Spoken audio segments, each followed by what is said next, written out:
بسم اللہ الرحمن الرحیم الحمد للہ رب العالمین والصلاة والسلام علی اشرف الانبیاء والمرسلین سیدنا و مولانا ابی القاسم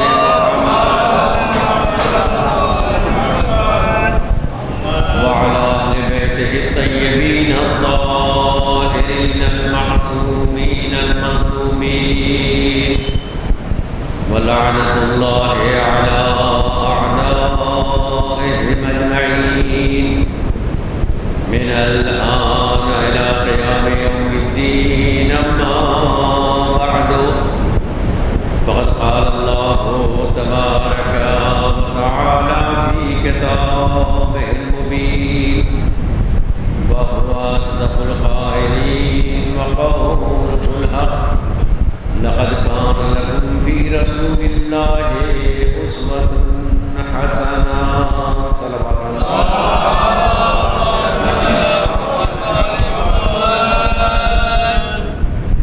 پروردگار عالم اپنے حبیب کے سلسلے میں اعلان فرما رہا ہے لقد كان لكم في رسول اللہ اسوۃ حسنہ کہ تمہارے لیے پیغمبر اکرم کی ذات میں، پیغمبر اکرم کی شخصیت میں بہترین نمونہ عمل موجود ہے۔ البتہ قرآن کریم کی آیت اور آگے بڑھتی ہے، اعلان کرتی ہے کہ پیغمبر کی ذات اس کے لیے بہترین اسوہ حسنہ ہے، بہترین نمونہ عمل ہے کہ جو اللہ سے ملاقات کا امیدوار ہے اور کثرت سے ذکر پروردگار کرتا ہے، وذکر اللہ کثیرا، اور کثرت سے ذکر پروردگار انجام دیتا ہے، ذکر پروردگار کرتا ہے۔ عزیزان گرامی، اس دور میں اسے دور جاہلیت کہا جاتا ہے، 1400 سال پہلے کا زمانہ۔ آج دنیا اپنے آپ کو ماڈرن کہتی ہے، تعلیم یافتہ کہتی ہے، مہذب کہتی ہے، کلچرڈ کہتی ہے، پڑھی لکھی کہتی ہے، اور بات بات میں حوالے دیے جاتے ہیں کہ دیکھیے کام کا طریقہ یہ نہیں ہے۔ بات تو صحیح کر رہے ہیں آپ، کام تو کر رہے ہیں، مگر سلیقہ یہ نہیں ہے، طریقہ یہ نہیں ہے، اصول یہ نہیں ہے، اصول کے مطابق نہیں ہے۔ ہمیں ہر قدم پر دنیا والے اصول سمجھاتے ہیں، طریقے سمجھاتے ہیں، بات وہی ہے، کام وہی ہے، انداز وہی ہے، مگر آج آپ دیکھیں گے کہ دنیا والوں نے اپنی برتری ثابت کرنے کے لیے، اپنے آپ کو اعلیٰ بتانے کے لیے طریقے بدل دیے ہیں، انداز بدل دیے ہیں۔ کام بیچارہ مزدور پہلے بھی کرتا تھا، نوکری ملازمت لوگ پہلے بھی کرتے تھے، مگر آج انداز بدل دیا گیا ہے۔ اب ہر ایک کو کام کرنے کا حق نہیں ہے، وہی کام کرے گا جو پڑھا لکھا ہوگا، یعنی جاہل مزدور نہیں چاہیے، پڑھا لکھا مزدور چاہیے۔ اسے وہ ایجوکیٹڈ کہتے ہیں، اسے پڑھا لکھا کہتے ہیں۔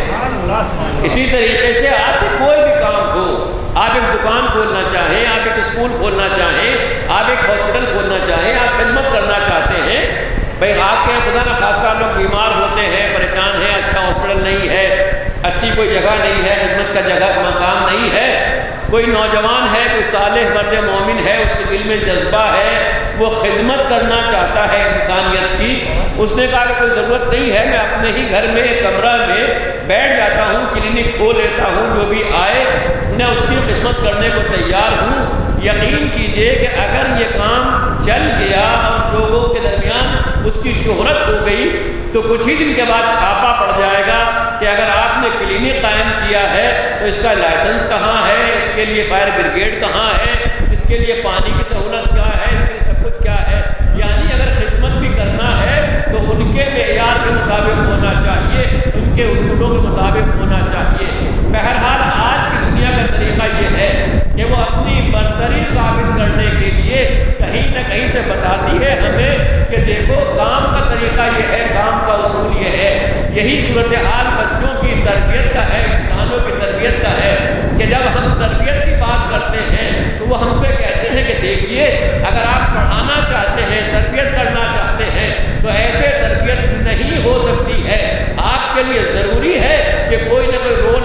پیش کریں، کوئی نہ کوئی نمونے عمل دکھا کر لائیں، کوئی نہ کوئی نمونے عمل پیش کریں۔ ہم نے کہا فرق کیا پڑتا ہے؟ یعنی آپ کو اندازہ نہیں ہے، جب نمونے عمل سامنے ہوتا ہے تو بچوں کے اندر تشویق پیدا ہوتی ہے، شوق پیدا ہوتا ہے، وہ بھی ویسا ہی بننے کی کوشش کرتے ہیں۔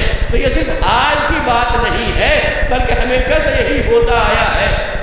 اگر کسی بچے کو دلچسپی ہے، تعلیم کے میدان میں کچھ کمزور ہے، تو ہم اس سے کہتے ہیں بیٹا دیکھو فلاں کو دیکھو کہاں پہنچ گیا، کتنا بلند درجہ حاصل کیا، اس نے ٹاپ کیا ہے، پہلی پوزیشن حاصل کی ہے، اس کے جیسا بننے کی کوشش کرو۔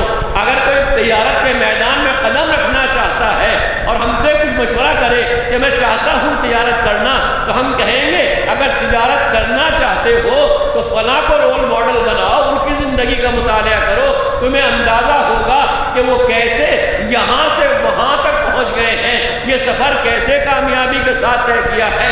ارے دوسرے میدانوں کو تو جانے دیجئے، جو کھیل کا میدان ہوتا ہے جہاں کچھ بھی نہیں ہوتا، وہاں ہر کھلاڑی سے سب سے پہلا سوال یہی ہوتا ہے کہ آپ کا رول ماڈل کون ہے، آپ کے لیے آئیڈیل کون شخصیت ہے، وہ بیان کرتا ہے کہ فلاں آئیڈیل ہے۔ تو دنیا آج ترقی کرنے کے بعد اس منزل پر پہنچی ہے کہ اگر تربیت کرنا ہے، اگر انسان سازی کرنا ہے، اگر کردار سازی کرنا ہے تو ضرورت ہے رول ماڈل کی، نمونہ عمل کی۔ قرآن 1400 سال پہلے اعلان کر رہا ہے تمہارے واسطے بہترین نمونہ عمل پیغمبر اکرم کی ذات گرامی ہے۔ ایک صلوات پڑھیں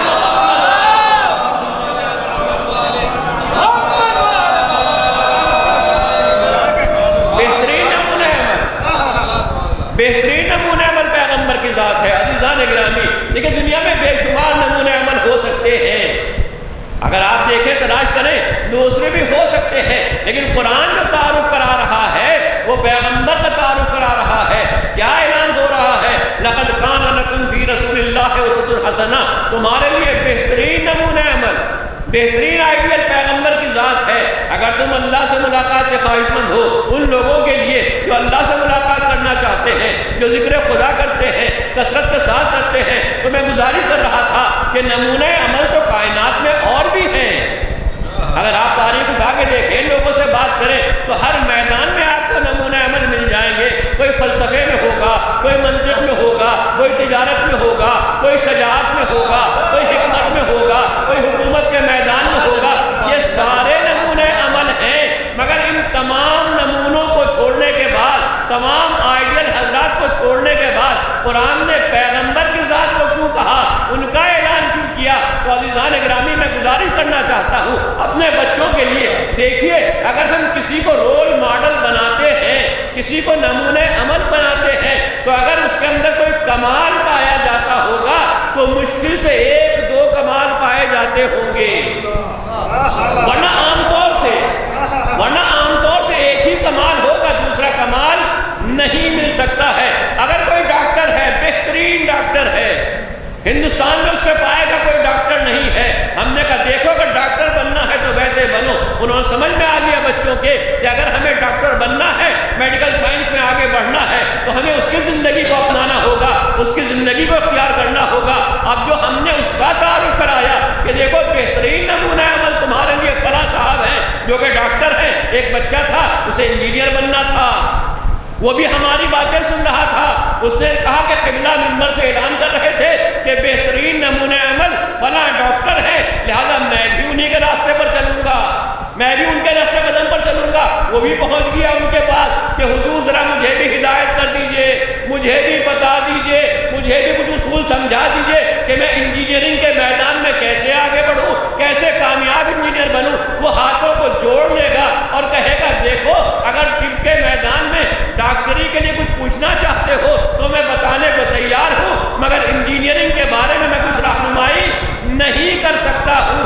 اگر کوئی تجارت کرنے والا ہے اس سے آپ جا کے کھیل کے گن پوچھیں، اگر آپ کشتی کے فنون پوچھیں، وہ ہاتھوں کو جوڑ لے گا، میرے بس کی بات نہیں ہے، ذرا یہ مسئلہ حل کر دیجئے، ذرا سی یہ بات بتا دیجئے، یہ فارمولہ سمجھا دیجئے۔ وہ کہے گا بھیا 2 اور 2 4 بنانا مجھے آتا ہے، مگر یہ فارمولے میرے سمجھ میں نہیں آتے ہیں۔ یعنی چاہے جس میدان کا انسان ہو،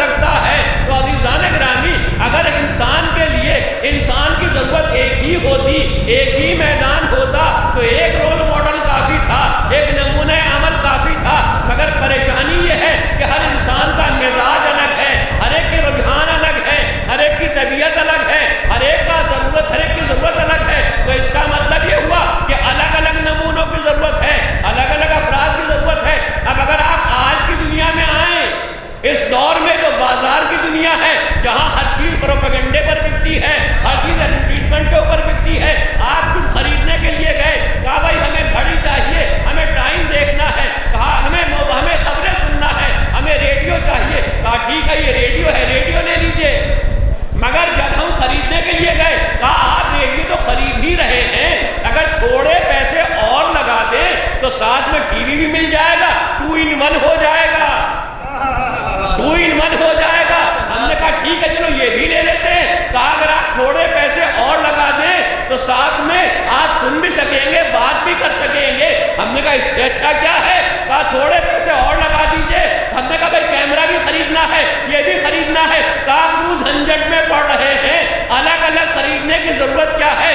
ارے ایک ہی ایسا لے لیجئے جس کے اندر یہ ساری باتیں پائی جاتی ہوں، جس کے اندر یہ ساری باتیں پائی جاتی ہوں۔ آج جو ہمارے اور آپ کے ہاتھ میں یہ موبائل ہے، یہ کیا ہے؟ یہ 2 in 1 ہے، 3 in 1 ہے، 4 in 1 ہے، یا all in 1 ہو گیا ہے؟ all in 1 ہو گیا ہے۔ اس نے کیا کیا کھا دیا؟ گھڑیاں ختم کر دی، اس نے موبائل کیمرے ختم کر دیے، اس نے کیا کیا ختم کر دیا مجھے نہیں پتا، میں کم سے کم اتنا جانتا ہوں کہ اس نے ہمارے آپسی رشتوں کو بھی کھا لیا ہے،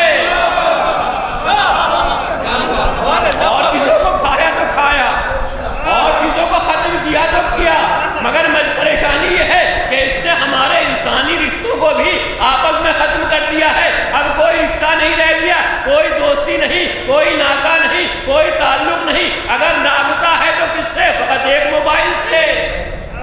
تو بہرحال ہمارا اصول یہ ہوا کہ جو چیز ایسی ہو کہ جس سے زیادہ کام لیا جا سکے وہی جامع ہوتا ہے۔ قرآن کی زبان میں، دین کی زبان میں کہوں، جو جامع الصفات ہوتا ہے اسی کو اختیار کیا جاتا ہے، اسی کو اختیار کیا جاتا ہے۔ بس انسانیت کی ضرورتیں بہت تھیں، متعدد تھیں، اگر ہم الگ الگ تلاش کرتے تو در در کی ٹھوکریں کھانا پڑتی۔ پروردگار نے کہا میں ایسا نمونہ پیش کر رہا ہوں، اس کے دروازے پر آ جانا، تمام ضرورتیں پیش کی جائیں گی۔ صلوات پڑھیں محمد، اس سے بہتر صلوات پڑھیں محمد و آل محمد۔ بس انسان گرامی، یہ کمال یا خدا کے یہاں دیکھا، یہ کمال یا خدا کے یہاں دیکھا کہ خدا نے اعلان کیا ادعونی استجب لکم، جو چاہو پوچھو، جو چاہو مانگو، میں تمہاری دعاؤں کو پورا کروں گا۔ وَلِلَّهِ الْأَسْمَاءُ الْحُسْنَىٰ فَادْعُوهُ بِهَا، جتنے بھی اسماء حسنہ ہیں وہ سب اللہ کے لیے ہیں، جس کا واسطہ دے گا تو مانگو گے دعا اللہ قبول کر لے گا۔ یہ خدا کا کمال کہ تمام اسماء و صفات اس کے لیے ہیں، جس کا واسطہ دے کے مانگو گے وہ قبول کر لے گا۔ یا اس کے نمائندوں کے یہاں دیکھا، یا اس کے حبیب کے یہاں دیکھا کہ اس نے کہا تمہیں در در بھٹکنے کی ضرورت نہیں ہے، میں ایک دروازہ دکھا رہا ہوں، ایک دروازہ دکھا رہا ہوں۔ یا پھر ان کے نمائندوں کے یہاں دیکھا کہ در در بھٹکنے کی ضرورت نہیں ہے۔ تاریخ کا مشہور و معروف واقعہ ہے کہ مولا کائنات نے فرمایا ایک دن کہ میں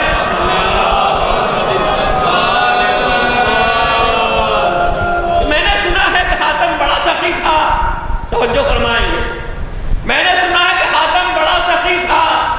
آخر کیا بات تھی اس کی سخاوت میں اتنی شہرت ہے؟ حاتم طائی کا نام تو سبھی نے سنا ہوگا نا۔ کبھی کبھی لوگ جو کبھی سخاوت نہیں کرتے ہیں، وہ اگر کسی کو 2-4 پیسے دے دیں تو لوگ کہتے ہیں آج تو فلاں نے حاتم کی خبر پہ لات مار دی، یعنی انہوں نے بھی سخاوت کر دی جو کبھی سخاوت نہیں کرتے ہیں۔ بہرحال کب گزرا ہوگا، کتنے زمانے پہلے گزرا ہوگا، لیکن آج تک حاتم طائی کا نام سخاوت میں مشہور ہے، آج تک شہرت ہے۔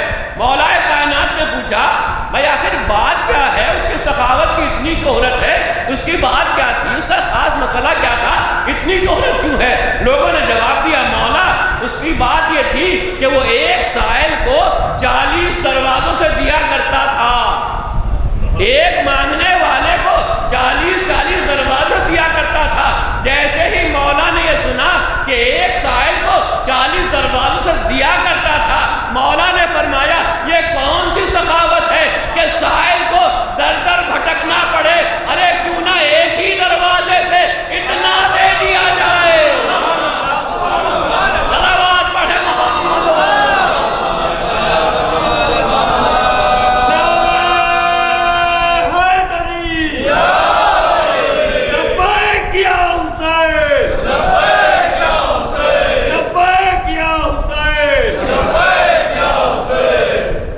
کیوں نہ ایک ہی دروازے اتنا دے دیا جائے۔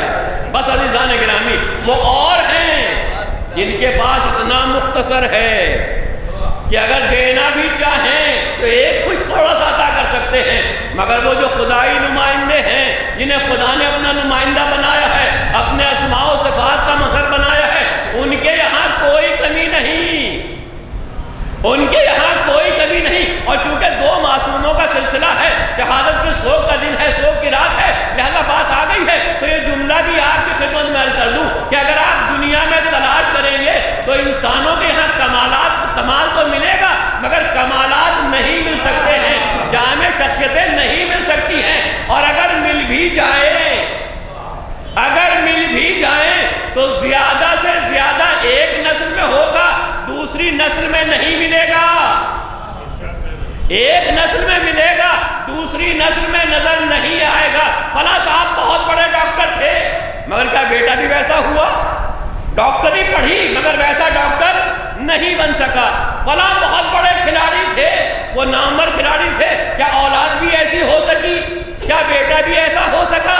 ارے مہاتما گاندھی تھے، مگر کیا ان کا بیٹا بھی مہاتما گاندھی ہوا؟ فلاں پالیٹکس میں تھے، تجارت میں تھے، سب کچھ تھے، مگر کچھ بھی صحیح، جو بھی کمال تھا وہ ایک ہی نسل تک تھا، آگے تک نہ چل سکا۔ اگر آپ تاریخ کا مطالعہ کریں گے، یہاں تک کہ ہماری مذہبی دنیا میں بھی علامہ بہت ہوئے ہیں، مراجع بہت ہوئے ہیں، عالم بہت ہوئے، مگر ان کی اولاد ان کے ہم پلہ نہ ہو سکی۔ علامہ خوئی آغائے خوئی تھے، مگر بیٹا ان کا جیسا نہ ہو سکا۔ امام خمینی تھے، مگر بیٹا نہ ہو سکا۔ شیخ توسی تھے، شیخ صدوق تھے، مگر اولاد ایسی نہ ہو سکی۔ ارے چند مثالیں ہیں، یا محقق ہلی ہیں، یا علامہ مجلسی ہیں، جہاں باپ بیٹے ہیں جو صفات میں ایک جیسے، یعنی اگر کمال ہوتا بھی ہے تو ایک نسل تک بہت آگے بڑھا تو 2 نسلوں تک، مگر کیا کہنا اس پاک و پاکیزہ سلسلے کا؟ کیا کہنا اس پاک و پاکیزہ سلسلے کا؟ جو کمال اول میں ہے وہی آخر میں پایا جاتا ہے۔ صلوات پڑھے محمد۔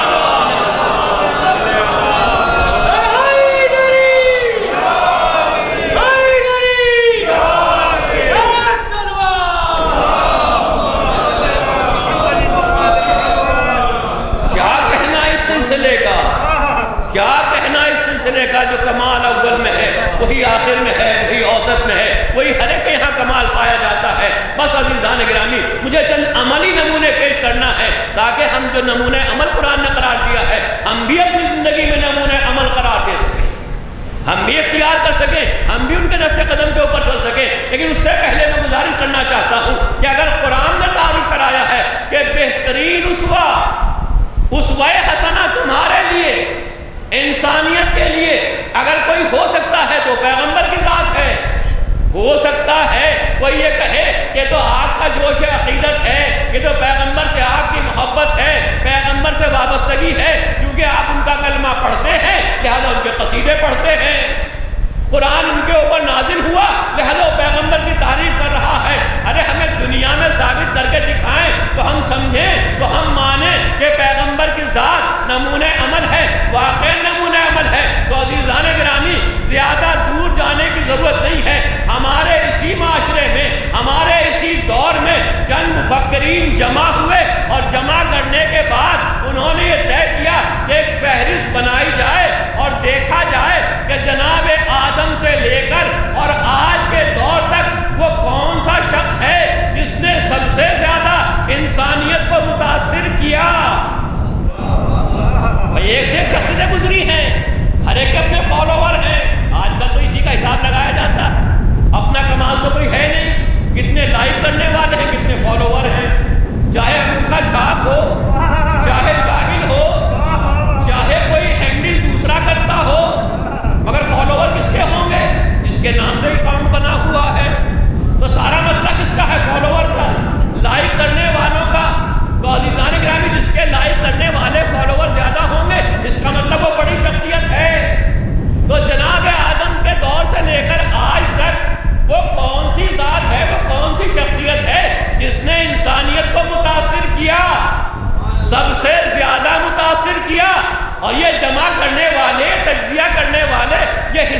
ہے یہ وہی سے تعلق رکھنے والے ہیں جو پیغمبر کو مانتے بھی نہیں ہیں، ان کا کلمہ بھی نہیں پڑھتے ہیں۔ لیکن عزیزو، جب یہ دماغ جمع ہوئے، دنیا والے مل کے بیٹھے اور انہوں نے 100 افراد کی فہرست تیار کی، انہوں نے 100 افراد کی فہرست تیار کی کہ وہ شخصیت کون سی تھی جس نے سب سے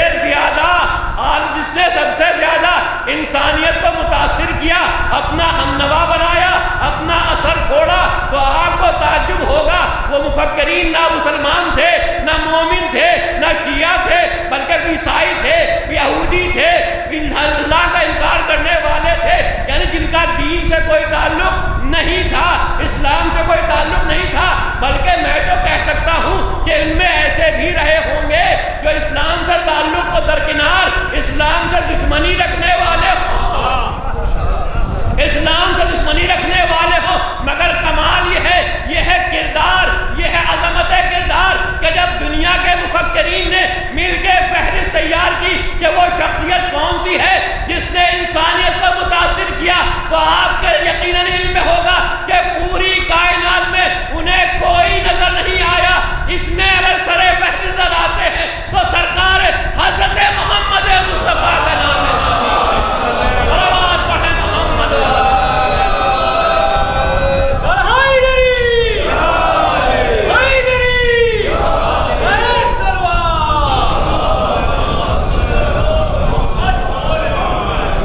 عیسائی بھی ہیں، اس کے اندر یہودی بھی ہیں، عیسائی بھی ہیں، یہودی بھی ہیں، مگر کسی کو نظر نہیں آیا کوئی نام متفقہ طور پر۔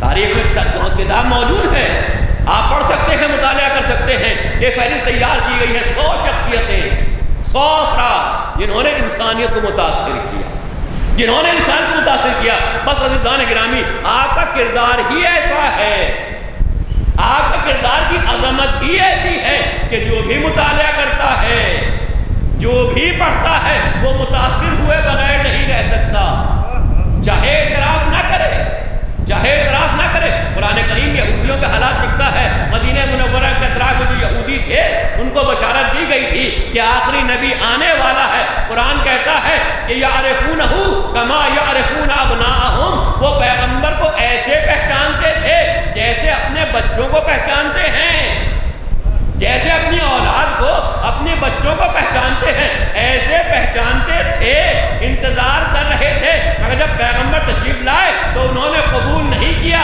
کلمہ نہیں پڑھا۔ تو عزیزان گرامی، یہ بات اور ہے کہ پہچان رہے تھے مگر انکار کر بیٹھے۔ قرآن کہتا ہے پہچانتے تھے، کیسے پہچانتے تھے؟ کما یعرفون ابناءہم، کوئی اپنے بچوں کو بھول جائے گا؟ بھئی کبھی کبھی ایسا ہوتا ہے، جڑواں بچے ہوتے ہیں کسی کے یہاں، جڑواں بچے جب ہوتے ہیں تو پہچاننا مشکل ہو جاتا ہے ان میں کون علی ہے کون حسن ہے۔ اور کبھی کبھی تو یہ بھی ہوتا ہے کہ شرارت ایک کرتا ہے، مار دوسرا کھاتا ہے بیچارہ۔ اس لیے کہ اتنے مشابہ ہیں کہ محلے والے رشتہ دار پہچان ہی نہیں پاتے، اتنا آپس میں مشابہ ہے کہ پہچان ہی نہیں پاتے ہیں۔ لیکن عزیزان گرامی، محلے والے نہ پہچان سکے، عائشہ نہ پہچان سکے، مگر کیا ماں بھی نہ پہچانے گی؟ باپ بھی نہ پہچانے گا؟ یہ نہیں ہو سکتا، لاکھ مشابہتیں ہوں مگر ماں بتا دے گی ان میں چھوٹا کون ہے، بڑا کون ہے، علی کون ہے، حسن کون ہے۔ وہ کبھی نہیں ہو سکتا کہ ماں باپ نہ پہچان سکے، ماں باپ نہ پہچان سکے۔ قرآن کہتا ہے وہ یہودی انتظار کر رہے تھے، پیغمبر کو پہچانتے تھے جیسے اولاد کو پہچانتے ہو، مگر انکار کر بیٹھے۔ کیوں انکار کر بیٹھے؟ اس لیے کہ مفاد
واقعی شفیق ہوتا ہے، محبت کرنے والا ہوتا ہے، چاہتا ہے کہ بچے پڑھیں اور کامیاب ہوں، سختی کرتا ہے بچوں کے اوپر، گھر میں بچے ہوں، محلے میں ہوں، اسکول میں ہوں، کالج میں ہوں، سختی کرتا ہے، ڈانٹتا ہے، کبھی کبھی مارتا بھی ہے، لیکن جب بچپنا ہوتا ہے تو یہ بہت ناگوار گزرتا ہے۔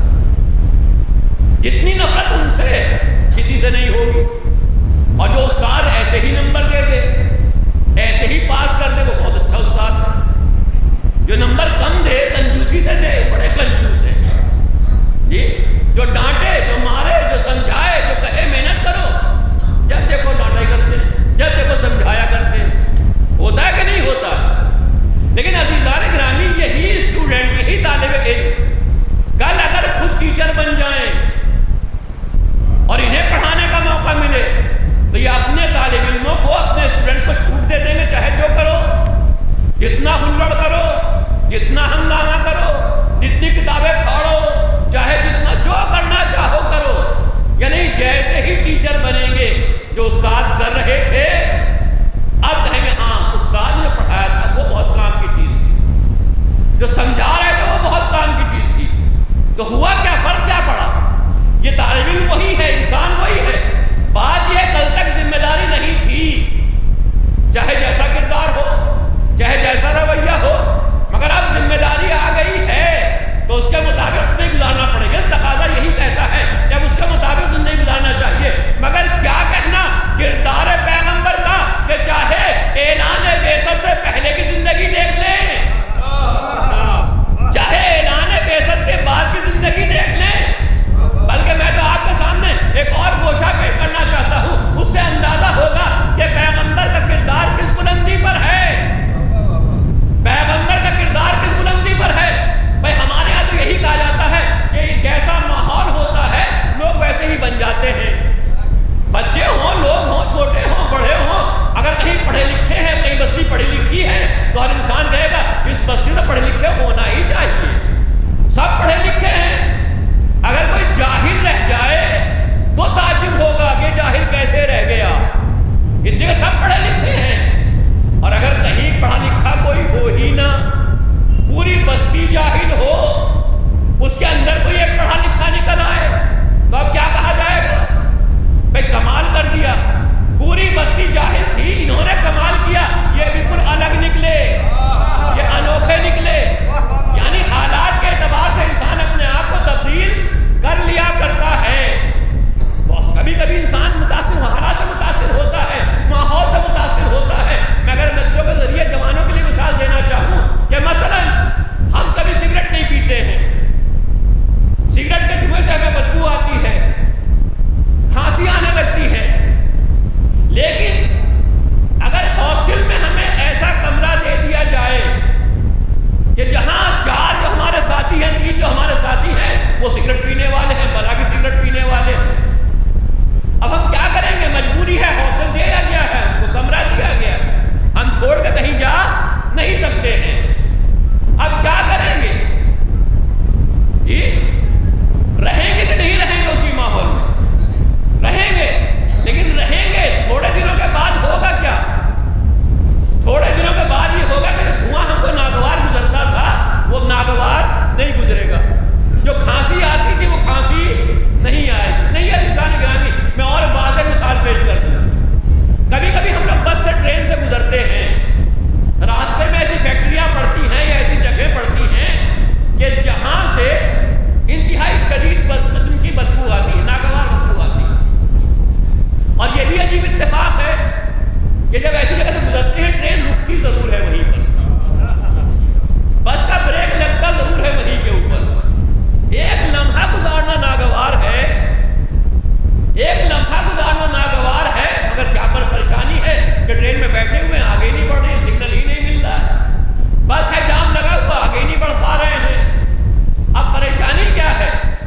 ہماری خواہش ہے کہ جتنی جلدی ہو سکے یہاں سے نکل جائیں، جتنی جلدی ہو سکے یہاں سے روانہ ہو جائیں، لیکن میں آج سے پوچھنا چاہتا ہوں کہ اگر جو بدبو ہم 1 منٹ کے لیے، تھوڑی دیر کے لیے برداشت نہیں کر پا رہے ہیں، جو لوگ اس فیکٹری میں کام کر رہے ہیں، کیا انہیں بدبو نہیں لگتی ہے؟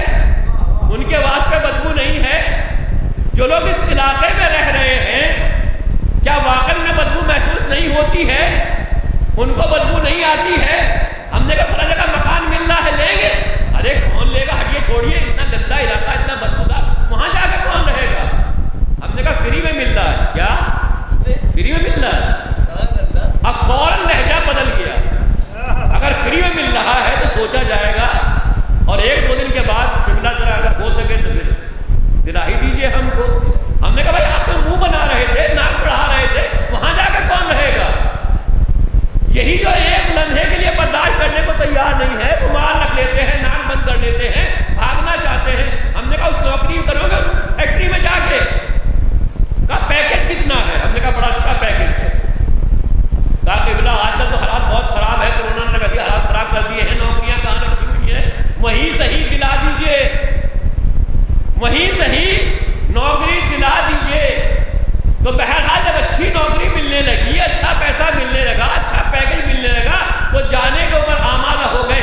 گئے تو پہلے دن تو وہی حال تھا، 2-4 مہینے کے بعد ملاقات ہوئی، ہم نے پوچھا بھائی کیا حال ہے، اب کیا صورت حال ہے؟ کہا ٹھیک ٹھاک ہے، تم کوئی پریشانی نہیں۔ ہم نے کہا بدبو کیا ہوئی، وہ غلاظت کیا ہوئی، وہ گندگی، کرے قبلہ تو عادی ہو گئے ہیں، اسی میں رچ بس گئے ہیں۔ تو اندازہ کیجئے انسانی مزاج یہ ہے کہ اگر کوئی مزاج کے خلاف بات ہوتی ہے، فطرت کے خلاف کوئی بات ہوتی ہے اور مجبوراً انسان وہاں گرفتار ہو جائے تو پہلا رد عمل یہ ہوتا ہے کہ اس جگہ کو چھوڑ کے جانا چاہتا ہے۔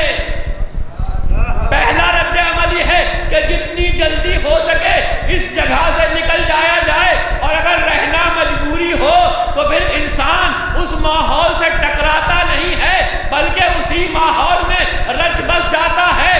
اب وہ چیزیں انسان کو بری نہیں لگتی،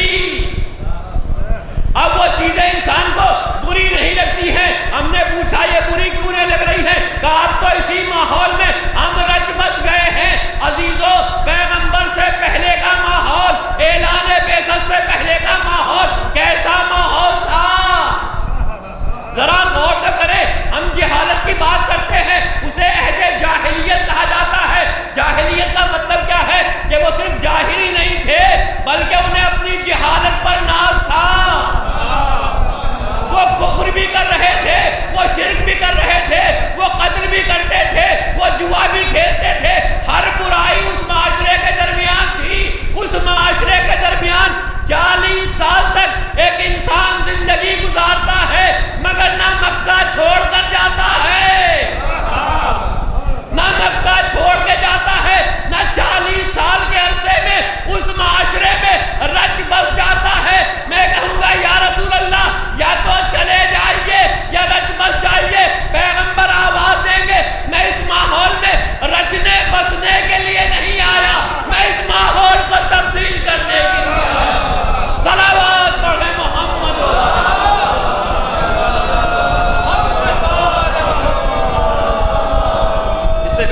اس سے بہتر صلوات پڑھیں محمد۔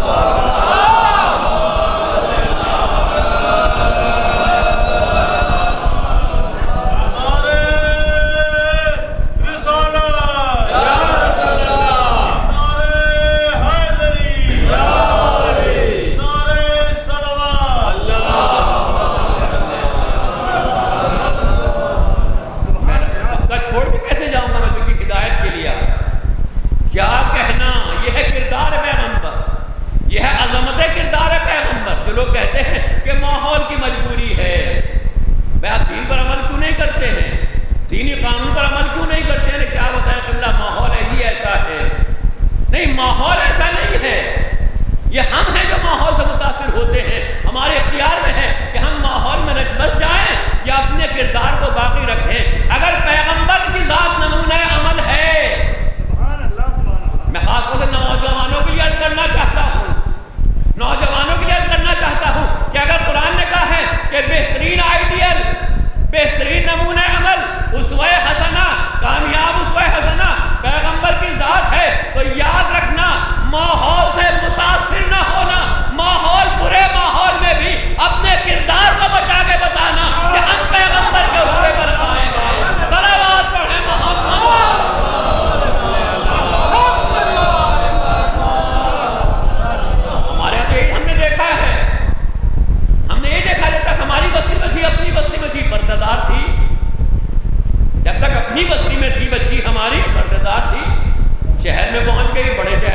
گئی، دوسری جگہ پہنچ گئی، شادی ہو گئی، پردہ غائب ہو گیا. اب مجھے کیا ہوا؟ سسرال میں رواج نہیں ہے، وہاں ماحول نہیں ہے.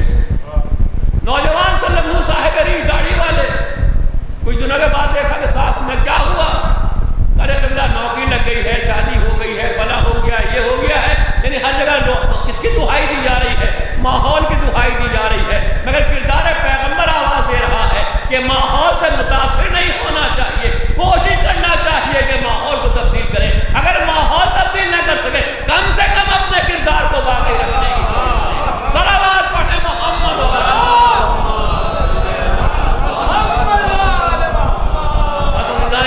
چند نمونے پیش کرنا ہے پیغمبر کی حیات طیبہ. پیغمبر کا اولین و آخرین پیغام، اول و آخر پیغام توحید پروردگار. ابتدا کہاں سے کی پیغمبر نے؟ سب سے پہلا پیغام جو پہنچایا، سب سے پہلی بات جو آپ نے فرمائی، قولوا لا الہ الا اللہ تفلحوا. کچھ اور نہیں کہا پیغمبر، آواز دی کہو لا الہ الا اللہ تفلحوا، کامیاب ہو جاؤ. توحید پروردگار ہے. کاش ہم پہچانے، توحید کی عظمت کو پہچانے، توحید کی قوت کو پہچانے، توحید کی طاقت کو پہچانے. اگر ہم پیغمبر سے وابستہ ہیں، اگر ہم واقعاً پیغمبر کا کلمہ پڑھنے والے ہیں، تو پیغمبر کا پیغام ہی یہ ہے کہ توحید کی عظمت کو پہچانا چاہیے. قولوا لا الہ الا اللہ تفلحوا، اللہ کہو اللہ ایک ہے. اور عزیزان گرامی، میں نے آپ سے خدمت میں عرض کیا کہ بات یہ نہیں ہے کہ یہ اعلان ویست سے، اعلان رسالت سے پہلے کا مرحلہ ہے یا اعلان رسالت کے بعد کی منزل ہے. اگر اعلان رسالت کے بعد توحید کا دفاع کرے پیغمبر، اگر اعلان رسالت کے بعد توحید کا پیغام پہنچائیں تو بات سمجھ میں آتی ہے کہ اللہ نے ذمہ داری دی ہے. آج سے نبی کا ایک نبوت کا اعلان کر دیا ہے، اب وہ توحید کا پرچار کرتے پھر رہے ہیں، اب وہ پیغام پہنچا رہے ہیں، لوگوں کو تو موحد بنانے کی کوشش کر رہے ہیں. لیکن پیغمبر کی جو ذات گرامی ہے، جو شخصیت ہے، وہ سن و سال کی محتاج نہیں ہے. چاہے جس دور میں دیکھیں، چاہے جس دور میں دیکھیں، پیغمبر خدا سے وابستہ، توحید پروردگار سے وابستہ، خدا کی ذات پر یقین رکھنے والے. جہاں 360 خدا مانے جا رہے ہوں، بلکہ بعض علماء تو بڑا عجیب پیارا جملہ کہا ہے، بہترین جملہ کہا ہے کہ جس دور میں پیغمبر خدا کا کلمہ پڑھوا رہے تھے، اپنی رسالت کی کلمہ پڑھوا رہے تھے، اگر خدا کا کلمہ پڑھوانے کے بجائے اپنی خدائی کا اعلان کرتے تو زیادہ آسانی سے لوگ مان لیتے. کیوں؟ اس لیے کہ جہاں 360 خدا ہوں، جہاں 360 خدا ہوں، جو معاشرہ 360 خداؤں کو مان رہا ہے، اگر ایک کا اور اضافہ ہو جاتا، انہیں کیا پریشانی تھی، انہیں کیا دشواری تھی. اور جہاں صورتحال یہ ہو کہ ٹھوکر میں آنے والے پتھر وہ خدا بنے ہوئے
پیشکش آئی کہ جو کہو ہم دینے کو تیار ہیں.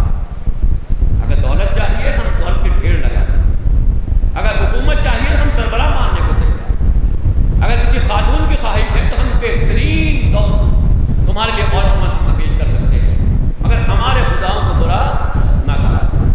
پیغمبر کا جواب کیا تھا؟ اے چچا آج آگے کہہ دیجیے، اگر میرے ہاتھ ایک ہاتھ پہ سورج رکھ دیں، ایک ہاتھ پہ چاند رکھ دیں، اس کے باوجود بھی میں خدا کے پیغام سے پیچھے نہیں ہٹ سکتا، خدا کے پیغام سے پیچھے نہیں ہٹ سکتا ہوں. بس عزیزان گرامی، توحید حیات پیغمبر کا اصل مرکز ہے محور، بچپنے کا عالم ہے. آپ جانتے ہیں کہ پیغمبر کی حیات طیبہ کا ابتدائی حصہ کہاں گزرا؟ جناب حلیمہ سعدیہ کے پاس. حلیمہ سعدیہ کے پاس پیغمبر ہیں، کمسری کا عالم ہے، کمسری کا عالم ہے. جناب سعدیہ نے، جناب سعدیہ حلیمہ نے جو کچھ دیکھا ہے پیغمبر کی حیات میں، ان کے وجود کے اندر جو کارنامے دیکھے ہیں، جو کمالات دیکھے ہیں، وہ خود حیران ہیں، متحیر ہیں. وہ سمجھ رہی ہیں کہ یہ کوئی معمولی بچہ نہیں ہے، یہ کوئی غیر معمولی شخصیت کا حامل ہے جو میرے پاس بطور امانت دیا گیا ہے. لہٰذا وہ بچے کی حفاظت کے لیے خصوصی انتظام کرتی ہیں، نہ باہر نکلنے دیتی ہیں، نہ جانے دیتی ہیں، اور اگر بھیجتی بھی ہیں تو نگاہیں لگی رہتی ہیں، حفاظت کا خیال رکھتی ہے. ایک دن پیغمبر نے کہا میں بھی اپنے بھائیوں کے ساتھ، میں بھی ان بچوں کے ساتھ جانا چاہتا ہوں، میدان میں جانا چاہتا ہوں، کھیلنا چاہتا ہوں. پہلا پیغمبر جانا چاہتے ہیں. جناب حلیمہ نے کہا ٹھیک ہے، اگر جانا چاہتے ہو تو میں منع نہیں کروں گی، مگر رک جاؤ، میں تمہاری حفاظت کا انتظام کر دوں، اس کے بعد تمہیں بھیجوں گی. اب اس دور کے مطابق، اس دور کی تعلیمات کے مطابق جناب حلیمہ سعدیہ نے کیا کیا؟ ایک کالا دھاگا لیا، پیغمبر کے گلے میں باندھ دیا اور کہا بیٹا جاؤ. جیسے ہی حلیمہ نے باندھا، پیغمبر نے اس دھاگے کو توڑ دیا، پیغمبر نے اس دھاگے کو توڑ دیا. حلیمہ سمجھی کے بچپنا ہے، بچے نے توڑ دیا ہوگا. جب دھاگا ٹوٹ گیا، پھر باندھ دیا حلیمہ نے، دوبارہ سے باندھ دیا، پیغمبر نے پھر اس دھاگے کو توڑ دیا.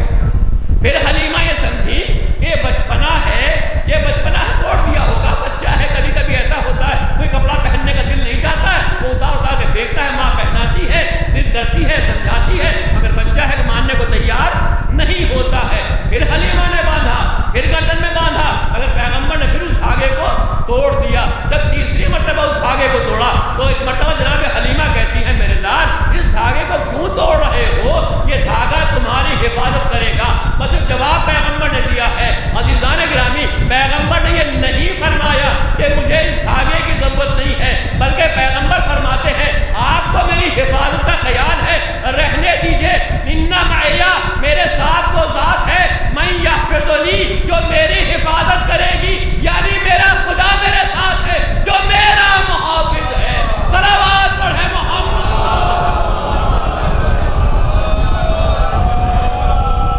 بس عزیزان گرامی، حلیمہ سعدیہ ہیں، بچپن ہے پیغمبر کا. کیا پیغام دیا؟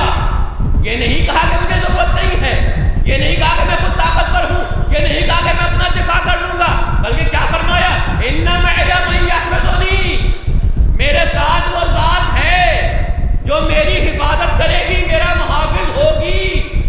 کیا کہنا، ابھی بچپنے کا عالم ہے، 3-4 برس کی عمر ہے، مگر خدا پر اتنا بھروسہ، خدا پر اتنا یقین. ایک مرتبہ بچے نے کہا، حلیمہ سعدیہ نے سن لیا، اس کے بعد دھاگا نہ باندھا،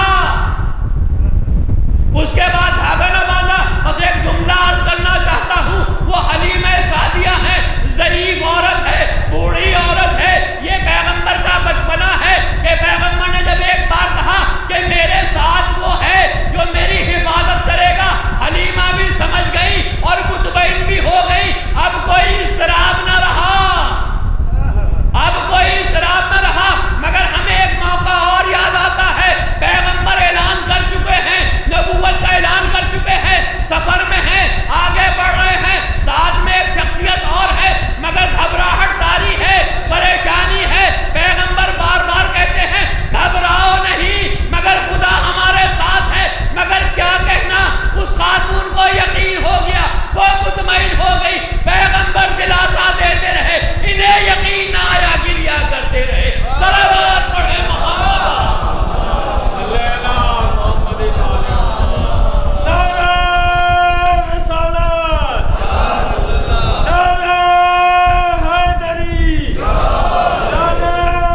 مختلف جگہوں کے اوپر پیغمبر کو جنگ کا سامنا کرنا پڑا۔ ایسے ہی ایک علاقے میں پیغمبر جنگ کے لیے پڑاؤ ڈالے ہوئے، دشمن حملہ آور ہوا ہے، اطلاع ملی ہے کہ حملہ ہونے والا ہے، پیغمبر پڑاؤ ڈالے ہوئے ہیں ایک علاقے میں۔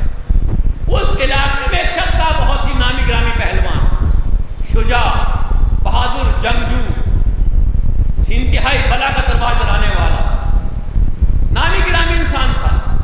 جب اسے پتہ چلا کہ یہاں پر ایک لشکر آیا ہوا ہے، تھوڑے لوگ آئے ہوئے ہیں، ان پر حملہ ہونے والا ہے اور جنگ ہونے والی ہے، تو اس دور میں جب جنگ ہوتی تھی تو مال غنیمت کی تقسیم ہوا کرتا تھا۔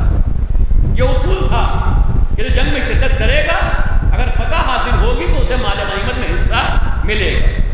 بہرحال اس شخص نے سنا کہ یہاں پر پیغمبر آئے ہوئے ہیں اپنے لشکر کے ساتھ اور حملہ ہونے والا ہے، تو وہ گیا اور جانے کے بعد پیغمبر سے عرض کرتا ہے کہ میں آپ کی حمایت کرنے کو تیار ہوں، آپ کی حمایت کرنے کو تیار ہوں۔ پیغمبر نے کہا کہ تیار ہو تو آ جاؤ،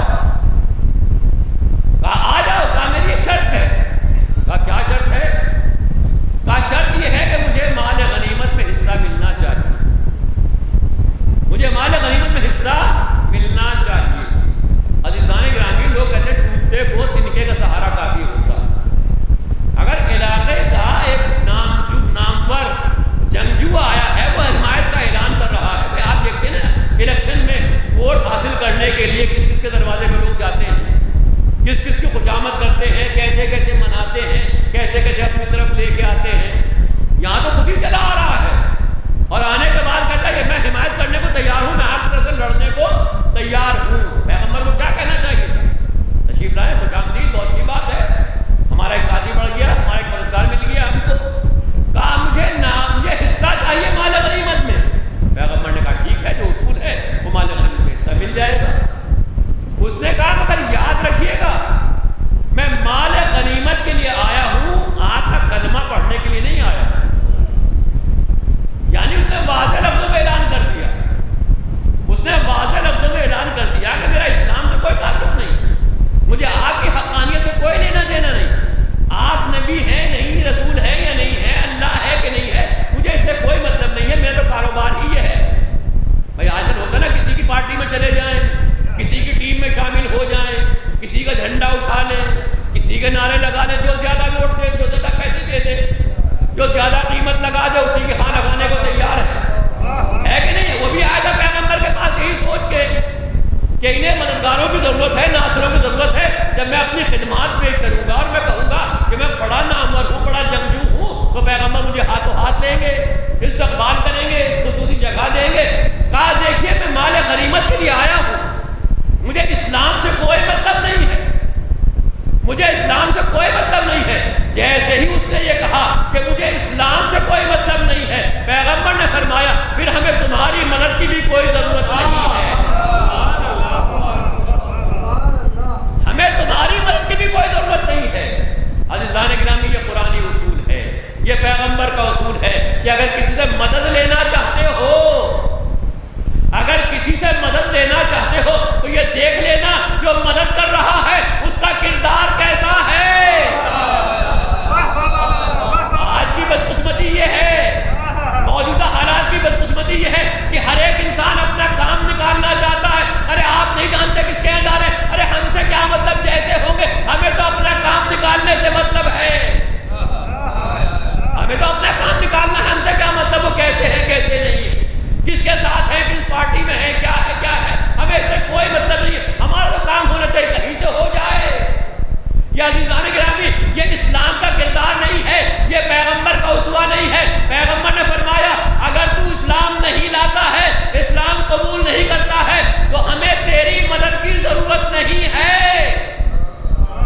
اس نے کہا شاید آپ مجھے جانتے نہیں ہیں، شاید آپ مجھے جانتے نہیں ہیں، میں کتنا بڑا جنگجو ہوں، کتنا بڑا پہلوان ہوں، میں کیسے مارکوں کو پلٹ دیا کرتا ہوں، ہاری ہوئی جنگوں کو فتح میں تبدیل کر دیتا ہوں۔ وہ اپنا قصیدہ پڑھ رہا ہے، پیغمبر نے فرمایا کچھ بھی ہو، اگر اسلام نہیں ہے، اگر خدا کا کلمہ پڑھنے والا نہیں ہے، اگر دل سے مسلمان نہیں، یعنی پیغمبر لفظ بدل کے کہوں، پیغمبر اعلان کر رہے ہیں اگر تو اسلام کے لیے نہیں، اگر تو خدا کے لیے نہیں،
کی لالچ نہیں. میں دیکھو صاحب کردار ہے یا نہیں. ہر کسی کے پاس جا کے ہاتھ نہ پھیلا, ہر کسی کے سامنے جا کے اپنی عزت نیلام نہ کر. اگر صاحب کردار تو اس کے پاس بس. عزیزان گرامی یہ ہے اسوہ پیغمبر. اسوہ پیغمبر کیا کہنا پیغمبر کی حیات, کیا کہنا پیغمبر کی حیات کا زندگی کے جس لمحے کو دیکھیں. دامن میں گنجائش نہیں رہ گئی, اگر موقع ملے تو انشاءاللہ کل بھی کچھ عرض کرنے کی کوشش کروں. جس لمحے کو دیکھیں, جس گوشے کو دیکھیں, انتہائی کامیاب زندگی, انتہائی کامیاب زندگی. چاہے وہ خدا کی بندگی کا مسئلہ ہو, چاہے وہ حقوق الناس کا مسئلہ. جس طریقے سے پیغمبر نے دونوں کی رعایت کی ہے, دونوں کی پاسبانی کی ہے اور دنیا کے سامنے نمونے پیش کیے ہیں, کائنات میں اس کی مثال نہیں مل سکتی. یقیناً شاعر نے بہت عمدہ اچھا شعر کہا ہے کہ ایک شب کا ذکر کیا ہے جانے والے عرض پر, ایک شب کا ذکر کیا ہے جانے والے عرض پر, تیری پوری زندگی معراج ہی معراج. زندگی کا وہ کون سا لمحہ ہے جو معراج نہیں, زندگی کا وہ کون سا لمحہ ہے جو معراج نہیں, جس کی عظمت یہ ہے, جس کی بلندی یہ ہے. مگر جب تعارف کرایا جاتا ہے تو قرآن کریم تعارف کرایا ہے, پیغمبر کا مولا کائنات نے تعارف کرایا ہے, اصحاب نے تعارف کرایا ہے, دوسرے لوگوں نے تعارف کرایا ہے. جہاں اتنی بلندی, جہاں اتنی عظمت, وہاں اتنی سادگی, وہاں زندگی میں اتنی سادگی کہ لوگوں کے لیے پہچاننا مشکل ہو جاتا تھا کہ پیغمبر کون. مولا کائنات کے لیے ملتا ہے. جب مولا کائنات کے بارے میں پوچھا گیا کہ مولا امیر المومنین کے صفات بیان کرو, کہا بس سمجھ لو وہ ہم ہی جیسے تھے, وہ ہم ہی میں سے ایک تھے. ایسے ہی پیغمبر کا تعارف یہی ہے. پیغمبر کے بارے میں قرآن یہی کہتا ہے کہ وہ تم ہی میں سے ہے, تمہارے ہی جیسا ہے. سادگی کا عالم یہ ہے, عالم یہ ہے کہ جب کوئی باہر سے لوگ آتے تھے, ڈیلیگیشن آتا تھا, وفود آتے تھے, لوگ ملنے کے لیے آتے تھے, ملاقات کے لیے آتے تھے, تو کوئی پہچان نہیں پاتا تھا کہ نبی خدا کون ہے. کم سے کم ہم جیسا جاہل اور نالائق انسان اپنے لباس کی وجہ سے الگ پہچان لیا جاتا ہے. تو پہچان لیتے ہیں چاہے میں لائق ہو یا نہ ہوں. یقیناً ایسے صالح افراد ہیں, لائق افراد ہیں جن پہ لباس زیب دیتا ہے, ان کی شان ہے کہ اسے استعمال کریں. ہم جیسے بھی جاہل نالائق ہیں, ہم اس کو زیب وطن کر لیتے ہیں, اپنے لباس میں زندوں کو ڈال لیتے ہیں, لوگ ہمیں بھی اسی لباس سے پہچاننے لگتے ہیں, ہمیں سلام کرنے لگتے ہیں, عزت کرنے لگتے ہیں. ہم اہل ہیں یا نہیں ہیں, یعنی اس لباس سے ہمارا تعارف ہو جاتا ہے. لیکن تاریخ کہتی ہے کہ پیغمبر سے ملاقات کے جب لوگ آتے تھے تو لوگ انہیں پہچان نہیں پاتے تھے کہ نبی خدا کون ہے. اللہ اکبر, اتنی سادگی کے ساتھ زندگی گزارنا. بچوں کے ساتھ پیش آ رہے, کسی سے ملاقات ہوتی ہے سلام کرتے, یہاں تک کہ بچوں سے ملاقات ہوتی ہے, بچوں کے پاس گزرتے ہیں تو بچوں کو سلام کرتے ہیں. ہم اپنی توہین سمجھتے ہیں چھوٹوں کو سلام کرتے ہیں. پیغمبر کیا کر رہے ہیں, بچوں کو سلام کر رہے ہیں. کسی اعتبار سے آپ دیکھیں, حقوق الناس کو اگر آپ دیکھیں, حقوق الناس کے اعتبار سے عزیزان گرامی, پیغمبر کا آخری وقت ہے, وقت حاضر آ جاتا ہے. پیغمبر مسجد میں اعلان کرتے ہیں, پیغمبر مسجد میں اعلان کرتے ہیں کہ میں دنیا سے جانے والا ہوں اور قریب دنیا سے رخصت ہونے والا ہوں. اگر کسی کا حق میرے ذمے ہو تو مجھ سے مطالبہ کر دے, آگے میرا اپنا حق دے. اصحاب میں گریہ طاری ہوتا, یا رسول اللہ ہماری حیثیت کیا ہے کہ ہمارا حق آپ کے ذمے ہو, ہمیں آپ نے ہدایت سے سرفراز کرنا, ہمیں حیوانیت سے انسانیت کے راستے پر لگا, ہمارے لیے صحبتیں برداشت کی, ہمارے لیے کانٹوں پر چلے, ہمارے لیے تانے سنے. آپ نے کیا ہمارے لیے نہیں کیا, بھلا ہمارا حق کیا ہو سکتا. پیغمبر فرماتے نہیں, پیغمبر فرماتے نہیں, اگر کسی کا کوئی حق ہے تو آئے میرا حق, اپنا حق مجھ سے لے لے. کیوں؟ پیغمبر فرماتے اس لیے کہ تمہارے مقابلے میں خدا کی بارگاہ میں ذلیل و رسوا ہونا یہ مشکل کام ہے. اللہ, یہ پیغام ہے, یہ پیغام ہے. ہم بہت سے کاموں کو چھوڑ دیا کرتے ہیں جو مسائل نپٹا سکتے ہیں, جو اپنے مسئلے حل کر سکتے ہیں, ہم اطمینان سے چھوڑ دیا کرتے ہیں. دیکھا جائے گا, وہاں دیکھیں گے. نہیں عزیزان گرامی, دنیا میں نپٹا دینا آسان ہے, دنیا میں حقوق کو ادا کرا لینا آسان ہے, اپنے کو بری ذمہ کرا لینا آسان ہے. خدا کی بارگاہ میں پہنچ کے جواب دینا اور وہاں جواب دہی کرنا اور وہاں حقوق ادا کرنا یہ بہت مشکل کام ہے. پیغمبر فرماتے ہیں تم لوگوں کے درمیان مجھے اس منزل سے گزرنا آسان ہے, مگر خدا کے سامنے جواب دہ ہونا پڑے.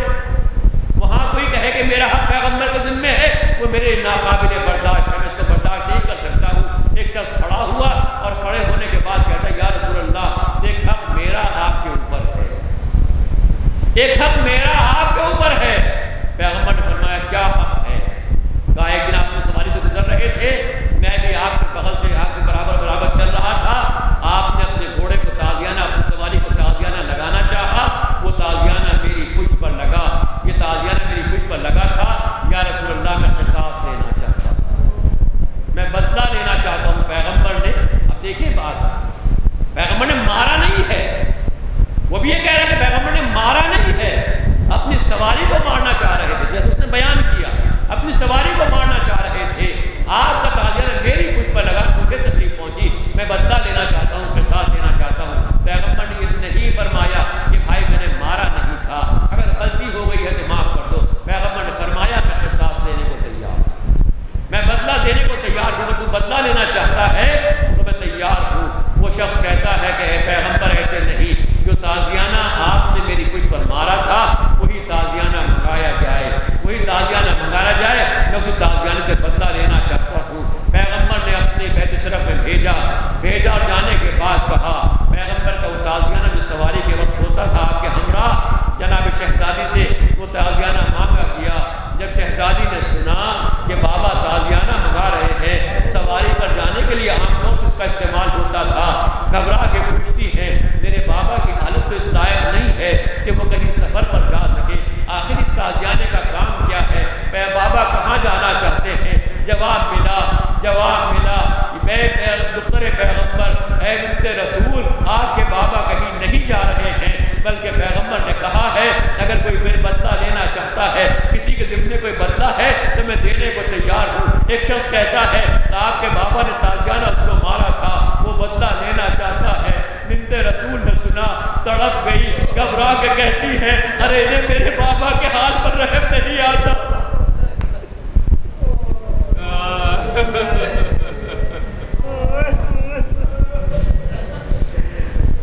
اجرکم اللہ، انہیں میرے بابا کے حال پر رحم نہیں آتا۔ اس ضعیفی میں وہ میرے بابا کو کوڑا لگائے گا، تازیانہ لگائے گا، مگر پیغمبر مطالبہ کر رہے ہیں، تازیانہ لگایا گیا، اس شخص کے ہاتھ میں دیا گیا، آگے بڑھا، آگے بڑھنے کے بعد کہتا ہے یا رسول اللہ جب میں نے تازیانہ کھایا تھا تو میرے بدن پر لباس نہیں تھا، قمیص نہیں تھی، میرا بدن برہنہ تھا، یا رسول اللہ آپ لباس کو اوپر اٹھا لیجیے۔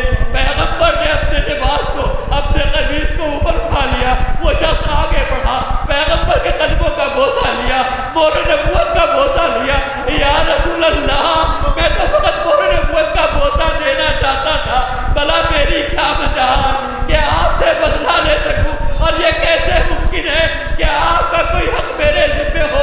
لیکن عزیزو اتنا واقعہ بتاتا ہے کہ پیغمبر حقوق کی ادائیگی کے لیے کتنے فرض شناس تھے، کیسے حق ادا کرنا چاہتے تھے۔ اللہ اللہ جس نے امت کو حقوق کی ادائیگی ایسے سمجھائی۔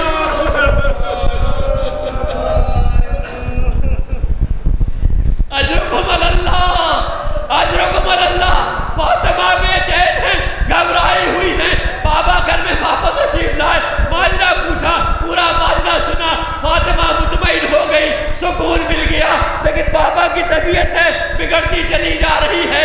روایتیں کہتی ہیں یہاں تک کہ جب وقت آخر آیا تو شہزادی کے زانو پر بابا کا سر تھا، شہزادی کے زانو پر رسول خدا کا سر تھا۔ پیغمبر خواب غفلت میں تھے کہ ناگہاں فاطمہ کی آنکھوں سے آنسو ٹپکے، سارے پیغمبر پر گرے۔ پیغمبر نے آنکھیں کھولی، اے میری لاڈلی، میری زندگی میں رونے کا کیا سوال، اے بابا کوئی دروازے پر ہے، دق الباب کر رہا ہے، ملنے کی اجازت چاہتا ہے، میں بار بار منع کر رہی ہوں، بابا کی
ٹوٹ